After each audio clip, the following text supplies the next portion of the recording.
भी स्टूडेंट्स, पिछले सेशंस में हमने पिवट टेबल कैसे डेवलप करते हैं हमने सीखा, बिल्कुल बेसिक्स था। इस सेशन में हम एक स्टेप आगे लेंगे और एडवांस पिवट टेबल टेक्निक्स उनके ऊपर कंसिडर करेंगे।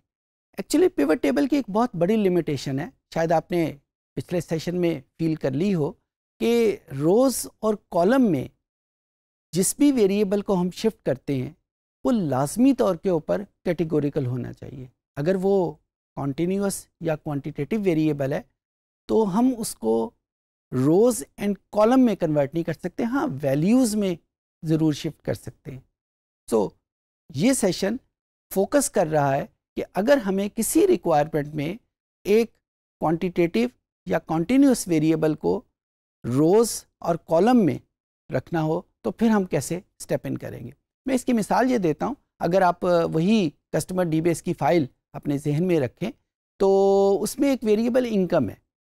इनकम एक कॉन्टीन्यूअस वेरिएबल है, क्वांटिटेटिव वेरिएबल है।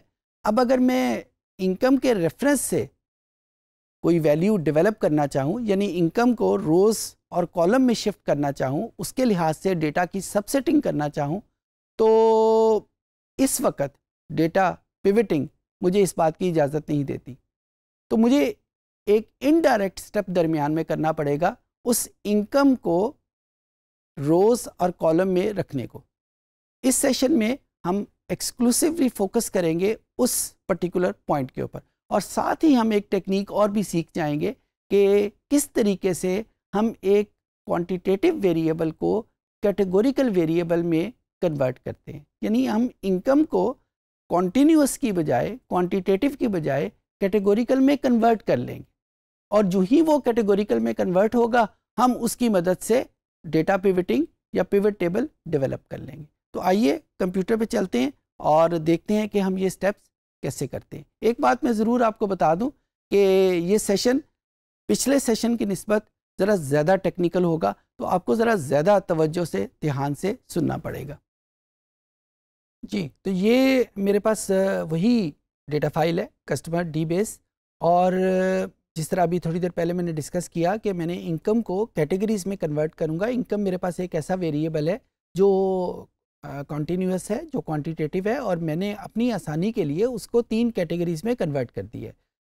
क्योंकि इनकम का जो यूनिट है वो 1000 है, तो यहाँ पे मैंने लिख दिया कि from lowest to 20,000 it is 1, from 20 to 60,000 it is 2, and from 60 to highest it is 3। अच्छा, बेसिकली ये क्या कर रहा हूँ, मैं एक नया वेरिएबल डेवलप कर रहा हूँ। इनकम जो कि क्वांटिटेटिव था, उसकी मदद से एक नया वेरिएबल कैटेगोरिकल वेरिएबल डेवलप होगा, और उसमें सिर्फ 3 वैल्यूज़ होंगी, 1, 2 और 3। 1 किसके लिए होगा, हर उस इनकम की वैल्यू के लिए जो 20 से कम है। 2 किसके लिए होगा, हर उस इनकम की वैल्यू के लिए जो 21 से लेकर 60 तक है। और 3 किसके लिए होगा, हर उस इनकम की वैल्यू के लिए जो 60 से ऑनवर्ड हमारे पास मौजूद है। सो इस तरीके से मैं एक क्वांटिटेटिव वेरिएबल को कैटेगोरिकल वेरिएबल में कन्वर्ट कर लूँगा।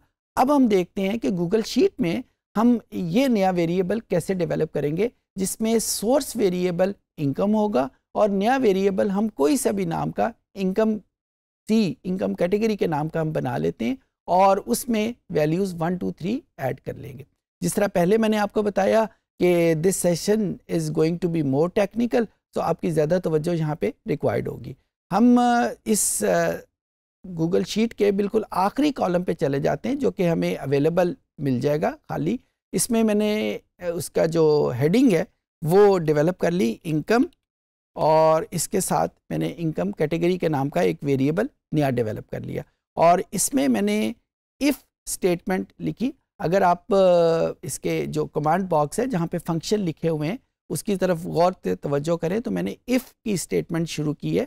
इफ़ हर उस जगह पे इस्तेमाल होता है जब हमने किसी ख़ास कंडीशन के तहत कोई फंक्शन परफॉर्म करना होता है। तो वो कंडीशन हम क्या करते हैं, यहाँ पे मेरे पास जो इनकम का वेरिएबल था वो ओ कॉलम में मौजूद था, तो मैं यहाँ पे O2, अब ये उसका सेल का रेफरेंस दे दिया। अगर O2 जो है वो 20 से कम है, सो मैंने उसकी वैल्यू 1 रख दी। अब इसका सिंटेक्स यानी इसका जो स्ट्रक्चर है वो भी आप गौर से देखें कि पहले मैंने कंडीशन रखी O2 जो उस सेल का रेफरेंस है वो अगर 20 से कम है तो मैंने उसका नाम 1 रख दिया नए वेरिएबल में।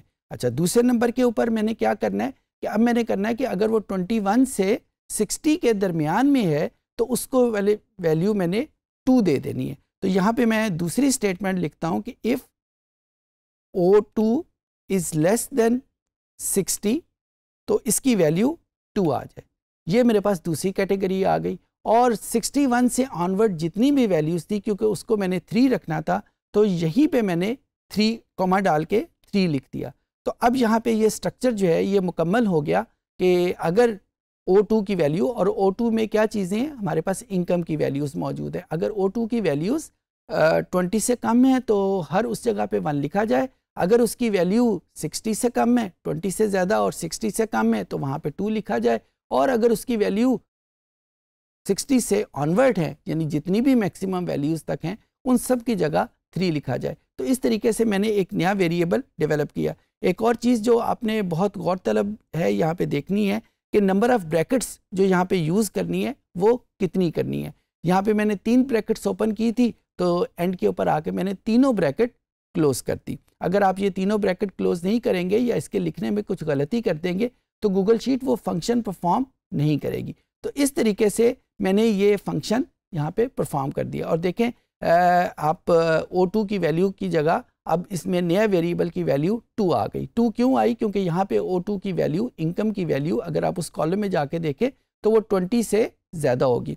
और इसी वैल्यू को हमने कॉपी किया और नीचे जितनी भी उसकी आखिरी वैल्यू है वहाँ तक। और आपको याद है कि यहाँ पे कितने रिस्पोंडेंट थे? ये वही फाइल है जो कि हम हर मरतबा यूज़ करते आए हैं। तो इसमें 5000 रिस्पोंडेंट थे। तो 5000 रिस्पोंडेंट तक हमने ये वैल्यूज़ वहाँ पे पेस्ट कर दी। और जो ही ये पेस्ट की तो हमारे पास एक नया वेरिएबल बन गया जो अब क्वांटिटेटिव नहीं है, वो कैटेगोरिकल है।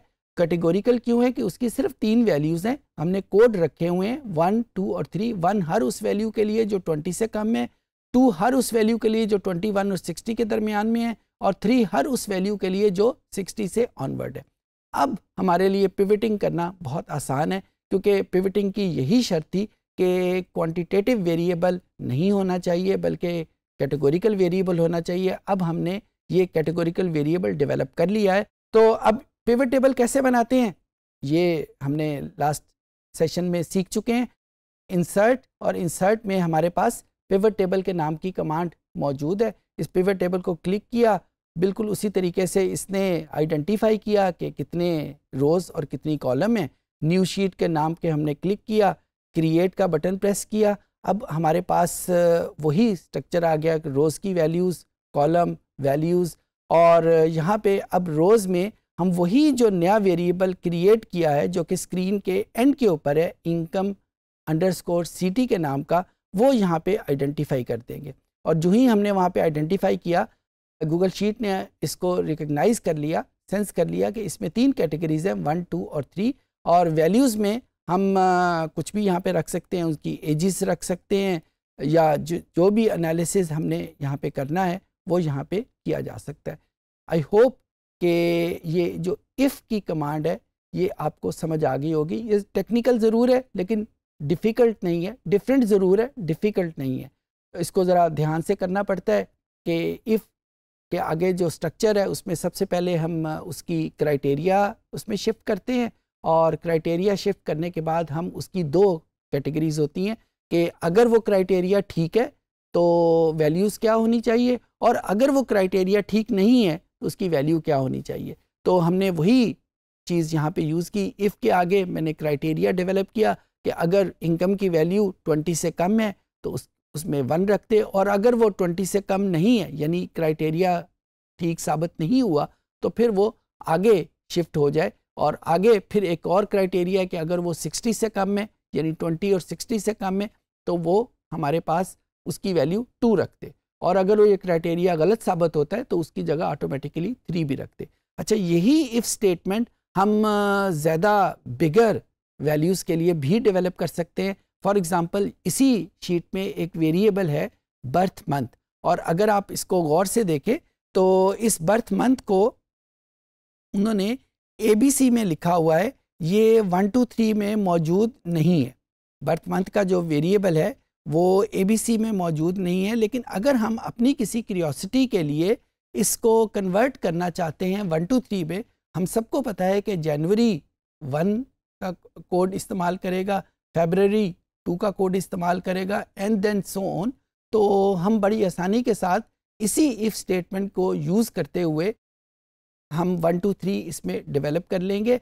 और यहाँ पे ये जो आपके साथ शीट आपको डाउनलोड एरिया में अवेलेबल है कस्टमर डीबेस के नाम की, उसका जो सेकंड लास्ट कॉलम है उसमें ये वेरिएबल बना हुआ आपको मिल भी जाएगा, जिसमें मैंने वही इफ़ स्टेटमेंट यूज़ करते हुए इसको कन्वर्ट किया हुआ है। उम्मीद है कि ये चीज़ें आपको समझ आ गई होगी। जी, तो आज के सेशन में हमने देखा कि किस तरीके से एक क्वांटिटेटिव वेरिएबल को हम कन्वर्ट करते हैं कैटेगोरिकल वेरिएबल में, और ये स्टेप बहुत ज़रूरी हो जाता है उन तमाम सिचुएशंस के लिए कि जब हम एक क्वांटिटेटिव वेरिएबल को की मदद से एक पिवटिंग डेवलप करना चाहते हैं। उम्मीद है कि चीज़ें आपको समझ आ गई होंगी।